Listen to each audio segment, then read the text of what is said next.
Market with PS Parihar channel में आपका स्वागत है। सुबह के इस वीडियो में ऐसी सूचनाएं होती हैं जो विभिन्न समाचार पत्रों पर छाई हुई होती हैं और विद्यार्थियों के लिए आवश्यक होती हैं। तो आइए शुरू करते हैं और देख लेते हैं कि आज के समाचार पत्रों में विद्यार्थी जीवन से संबंधित कौन कौन सी सूचनाएं हैं। तो वीडियो को जल्दी से लाइक कर दें, शेयर कर दें और जिन छात्रों ने चैनल को अभी भी सब्सक्राइब न किया हो तो जल्दी से सब्सक्राइब कर लें ताकि आप लोगों को इसी प्रकार की ऑथेंटिक अपडेट से सबसे पहले मिलती रहें।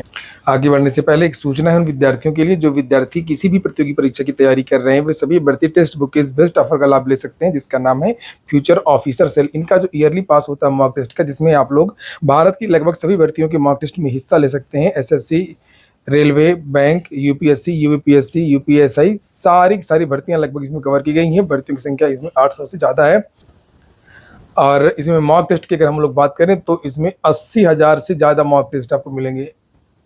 80,000 से ज़्यादा मॉक टेस्ट आपको इसमें मिलेंगे। लिंक मैंने इसकी डिस्क्रिप्शन बॉक्स में दे दी है और ये जो कीमत है इसकी मात्र 615 रुपये इसमें कर दिया गया है।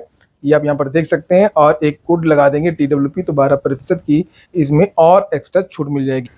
चलिए शुरू करते हैं। सबसे पहले देखते हैं और जागरण का ई पेपर है। लिखा है कि उत्तर प्रदेश से मुख्यमंत्री योगी आदित्यनाथ ने अंबेडकर नगर में 12 अरब 31 करोड़ रुपए की 6,778 परियोजनाओं का लोकार्पण और शिलान्यास किया।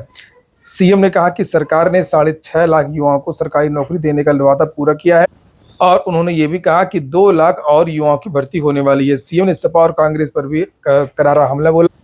आगे लिखा है कि सीएम ने कहा कि सरकार ने 6.5 लाख युवाओं को सरकारी नौकरी देने का वादा पूरा किया है। पुलिस में 60,200 युवाओं की भर्ती गतिमान है। इसके संपन्न होते ही 40,000 पुलिसकर्मियों की नई भर्ती होगी और दोनों भर्तियों में 25,000 बेटियों को पुलिस की वर्दी पहनाएंगे। साथ ही नीचे कहा कि अधीनस्थ सेवा चयन आयोग से 40,000 युवाओं को सरकारी नौकरी देंगे। शिक्षा विभाग में नौकरियां देने की तैयारी चल रही है। सरकारी विभाग में 2 लाख युवाओं की भर्ती होने वाली है। युवा तैयारी में जुट जाए। इसके पहले भी उन्होंने 4 तारीख को यानी कि 4 सितंबर को भी इसी तरीके का बयान दिया था कि 2 लाख नई भर्तियां करेंगे यूपी SSSC में, पुलिस विभाग में और शिक्षा सेवा चयन आयोग में। कुछ उसी तरीके का बयान इनका कल का भी है। कुछ इसी तरीके की जो खबर है, यही वाली खबर जो हिंदुस्तान में भी है। हिंदुस्तान समाचार पत्र के हवाले से भी कहा गया है कि भर्ती की प्रक्रिया तेजी के साथ बेसिक, माध्यमिक, तकनीकी और व्यावसायिक शिक्षा में हजारों भर्तियां आने वाली हैं। अगले 2 साल में 2 लाख सरकारी नौकरियों की भर्ती करने जा रहे हैं। मैं युवाओं से आह्वान करता हूँ वो तैयारी करें। वहीं पर कल जब ये बयान आया था तो मैंने विद्यार्थियों से पूछा भी था, उस पर मैंने वीडियो भी बनाया था। विद्यार्थियों का कहना है कि आखिरकार प्राथमिक में भर्ती क्यों नहीं आ रही है पिछले 6 सालों से। कल डीएलएड के छात्रों ने एक अनूठा प्रदर्शन भी किया। लिखा है यहाँ पर नौकरी नहीं देनी है तो बंद कर देना चाहिए डीएलएड का कोर्स।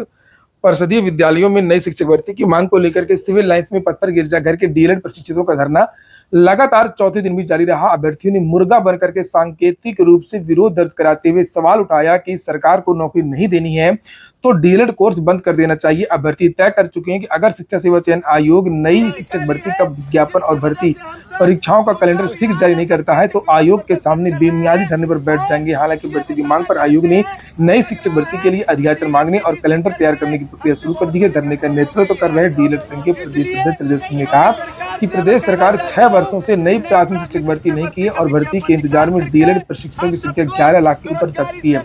धरना स्थल पर डीएलएड अभ्यर्थी कान पकड़ करके मुर्गा बने और कहा कि डीएलएड करके उन्होंने गलती कर दी है। धरना प्रदर्शन में दुर्गेश विराट, रोहित राजपूत, सुभाष यादव, विनय सिंह, अजीत रैना, अभिषेक और तेज प्रताप आदि मौजूद रहे।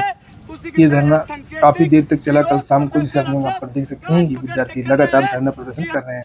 अगली सूचना टीजीटी और पीजीटी को लेकर के है। 25,000 पद जोड़ने की मांग तेज हो गई है। कल देर शाम को मैंने इस पर वीडियो भी बनाया था। कल विद्यार्थियों ने बैठक की है। विद्यार्थियों का कहना है कि हमको चेयरमैन पर विश्वास नहीं है और नए आयोग पर विश्वास नहीं है कि हम हर साल भर्तियां करेंगे और ये जो पुराना विज्ञापन जारी हुआ था इसी में पोर्टल खोल करके पदों को जोड़ा जाए। युवा मंच की तरफ से एक प्रेस विज्ञप्ति भी जारी की गई थी जिससे आप लोग यहाँ पर देख सकते हैं। बहुत सारी इसमें बातें लिखी हुई हैं और ये जो कल बैठक हुई थी इसमें अन्य मुद्दे भी यहाँ पर रखे गए हैं। जैसे ये कहा गया है कि आय की असमानता बहुत ज़्यादा हो गई है देश में। लिखा है कि ऊपर के 1% अमीरों के पास 40% संपत्ति हो गई और ऐसे में बेहद जरूरी है कि पूंजी घरानों और उच्च धनिकों की संपत्ति पर समुचित टैक्स लगाया जाए। इससे आसानी से 15 से 20 लाख करोड़ रुपए जुटाया जा सकता है। केंद्र सरकार के 48 लाख करोड़ रुपए के बजट में 15 से 20 लाख करोड़ रुपए की अतिरिक्त धनराशि से न सिर्फ देश में खाली पड़े 1 करोड़ पदों पर युवाओं को सरकारी नौकरी मुहैया कराई जाएगी बल्कि सभी नागरिकों को बेहतर शिक्षा, स्वास्थ्य और हर व्यक्ति की सम्मानजनक जिंदगी और सामाजिक सुरक्षा, जैसे ओल्ड एज पेंशन, ओपीएस की गारंटी, आउटसोर्सिंग संविदा की जगह नियमित भर्ती, आंगनवाड़ी, पंचायत सहायक जैसे मानदेय, कर्मचारियों को उचित वेतनमान और असंगठित क्षेत्र के मजदूरों की सामाजिक सुरक्षा जैसे उपाय भी किए जा सकते हैं। आज सीजीएल टियर 1 की परीक्षा आज से 30 लाख अभ्यर्थी शामिल होंगे। सभी छात्रों को शुभकामनाएं। यूपीपीएससी की अगली सूचना है, लिखा पद घटने से बढ़ गई स्पर्धा, 45% अभ्यर्थियों ने दी परीक्षा। बहुत सारे विद्यार्थियों ने परीक्षा भी छोड़ दी।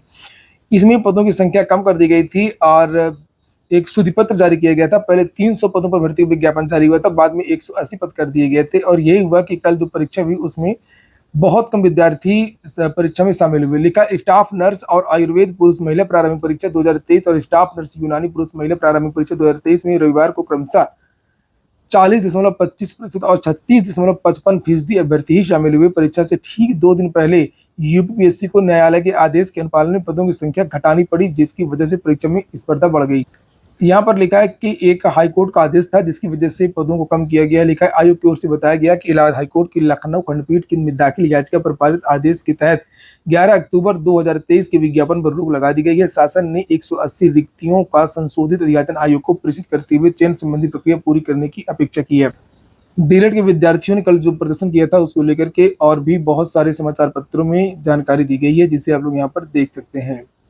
69,000 शिक्षक भर्ती मामला सुप्रीम कोर्ट में है। आज सुनवाई है और प्रमुख बिंदु इसमें रहेगा डबल आरक्षण का। विद्यार्थियों को ये आरोप है, जो समान वर्ग के विद्यार्थी हैं, यही चीजें जब सिंगल बेंच का ऑर्डर आया था उसमें भी इन विद्यार्थियों ने यही तर्क दिया था कि जो है ओबीसी के जो विद्यार्थी हैं वो 90 नंबर में पास हुए हैं, सुपर टेट की मेरिट में ये नंबर जोड़े भी गए हैं और सामान्य वर्ग के जो विद्यार्थी हैं वो 97 नंबर पर पास हुए, यानी कि ये 60% सुपर टेट का और ये 65%।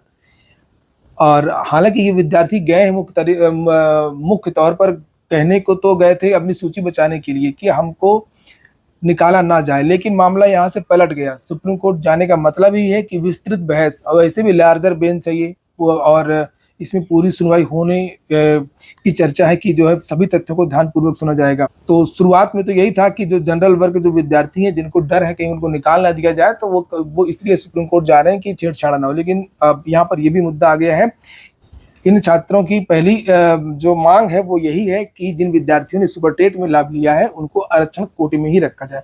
इस पर सबसे ज्यादा निगाहें हैं कि आखिरकार इसमें सुप्रीम कोर्ट क्या बोलती है। यहाँ पर लिखा है कि दोनों तरफ से दर्जनों वकील आज हायर हुए हैं। यहाँ पर देख सकते हैं, खास बात यह है कि शीर्ष अदालत के 1 दर्जन से अधिक दिग्गज अधिवक्ता अनारक्षित और आरक्षित वर्ग के भर्तियों की पैरवी करेंगे।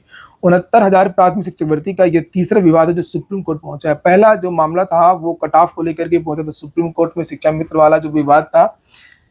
उसके बाद में जो दूसरा मामला था वो बीएड को जब बाहर किया गया, ये मामला भी बाहर गया ऊपर गया और सुप्रीम कोर्ट ने क्लियर कर दिया कि जिनकी नियुक्ति पहले हो चुकी है वो सेफ है।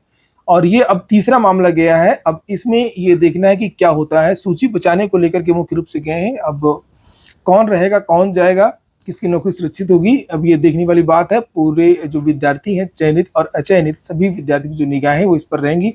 हालांकि आज स्टे की ही मांग होगी कि जो डबल बेंच ने जो आदेश दिया है कि इस पर स्टे लगा दिया जाए, इस भर्ती पर डबल बेंच ने जो कहा है कि 2 महीने के अंदर सूची जारी की जाए, नई रिवाइज सूची जारी की जाए और जो ओबीसी के जो विद्यार्थी हैं, एससी के जो विद्यार्थी हैं उनको मौका दिया जाए। नए सिरे से आरक्षण का पालन नहीं हुआ है, डबल बेंच ने ये कहा है। लेकिन वहीं पर इस पर ही स्टे की मांग आज जो सामान्य वर्ग के विद्यार्थी हैं वो करेंगे।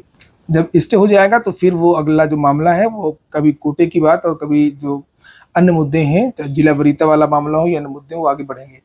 फर्जी नियुक्ति पत्र जारी कर युवाओं को जाल में फंसा रहे हैं ठग, ये इलाहाबाद में आजकल बहुत ज्यादा हो रहा है। भाई देखिए, ऐसा ना कुछ यहाँ फैक्ट्री कोई काम धंधा तो लोगों के पास है नहीं है, तो यहाँ पर फर्जी दलाली, फर्जी ठग, कभी नौकरी के नाम पर, कभी जमीन बेचने के नाम पर, कभी कोई इंफ्रा कंपनी की स्थापना कर दिया पैसे दोगुना करने के लालच के नाम पर। यहाँ पर ऐसे बहुत सारे ठग सड़कों पर मिलते रहते हैं, आप लोग इनसे सावधान रहिए। और यहाँ पर देखिए लिखा कि ये केस मात्र उदाहरण है, ऐसे नियुक्ति पत्र इन दिनों तेजी से जारी हो रहे हैं। आबकारी विभाग के अफसरों ने बताया कि अलग अलग जगह से लोगों ने पत्र का हवाला देकर बताया कि उन्हें नौकरी मिली है। पिछले कुछ दिनों में 7 लोगों ने यहाँ पर संपर्क किया है। 2 नियुक्ति पत्र तो उत्तर प्रदेश आबकारी विभाग के थे, जबकि शेष 5 तो अन्य प्रदेशों के थे। अफसरों ने बताया कि पहले जो पत्र देखकर लगा कि यह विभाग का है, लेकिन इतना तो मालूम ही था कि वर्तमान में कोई नीति नहीं निकली है। तो ऐसे बहुत सारे यहाँ पर उदाहरण दिए गए हैं। ये देखिए महावीर लाइन की निवासी दिव्या श्रीवास्तव धूमनगंज की उमेश कुमार के पास भी एक ऐसी पत्र आया था। और नियुक्ति पत्र आज के पेपर में इस तरीके की बहुत सारी सूचना है, जैसे एक आप लोग यहाँ पर देख रहे हैं आबकारी विभाग वाला, और एक लखनऊ का ये मेट्रो वाला। मेट्रो के नाम पर फर्जी भर्ती से रहें सावधान, यूपीएमआरसी में नौकरी के इच्छुक उम्मीदवारों से फर्जी लेटर के जरिए ठगी की कोशिश। पुलिस भर्ती परीक्षा में पेपर लीक तो नहीं हो पाया, लेकिन यहाँ पर उम्र बदल करके और फर्जी डॉक्यूमेंट्स के द्वारा ये जब आवेदन लिए गए थे, मिक्सिंग वगैरह फोटो वगैरह में किया होगा, तो लिखा कि 20,000 से ज़्यादा संदिग्ध थे और यूपी और बिहार में सबसे ज़्यादा संदिग्ध विद्यार्थी हैं। और यूपी पुलिस में सिपाही भर्ती के लिए हुई परीक्षा में यूपी और बिहार के सबसे ज़्यादा संदिग्ध अभ्यर्थी मिले हैं। भर्ती बोर्ड और पुलिस की जांच में अब तक यही सामने आया है। जांच अभी चल रही है। इस परीक्षा के शुरू होने से पहले ही 20,000 संदिग्ध अभ्यर्थी चिन्हित कर लिए गए थे। जांच में संदिग्ध मिलने वाले अभ्यर्थियों के खिलाफ एफआईआर दर्ज कराई जा रही है। अधिकतर अभ्यर्थियों ने फर्जी आधार कार्ड लगाए और उम्र कम करने के लिए फर्जी दस्तावेज से हाई स्कूल इंटर दोबारा देकर के प्रमाण पत्र हासिल किया। तो जो दोबारा हाई स्कूल जिन्होंने किया है वो सारे पकड़े जा रहे हैं। और पुलिस की भर्तियों में, आर्मी वगैरह में ज़्यादातर विद्यार्थी करते भी हैं। मैं मना भी करता रहता हूँ कि ऐसा बिल्कुल ना करें। अंतिम सूचना है, नवदीप ने दिलाया इंडिया को आखिरी गोल्ड, जिसे आप लोग यहाँ पर ये देख सकते हैं। पेरिस पैरालंपिक में भारत का 29 मेडल के साथ अभियान खत्म हो गया। भारत ने इस पैरालंपिक में 7 गोल्ड मेडल जीते हैं। देखिए पिछली बार जब मेन ओलंपिक था उसमें एक भी गोल्ड नहीं आ पाया था। ये देखिए पदक तालिका, और कुल मिलाकर के भारत का अब तक का बेस्ट परफॉर्मेंस था पैरा ओलंपिक में। तो ठीक है दोस्तों, ये हो गया आज का वीडियो आपको अच्छा लगा हो, आपकी काम का हो तो लाइक अवश्य कर दें। जिन छात्रों ने चैनल को सब्सक्राइब न किया हो सब्सक्राइब कर लें। पूरा वीडियो सुनने के लिए बहुत बहुत धन्यवाद।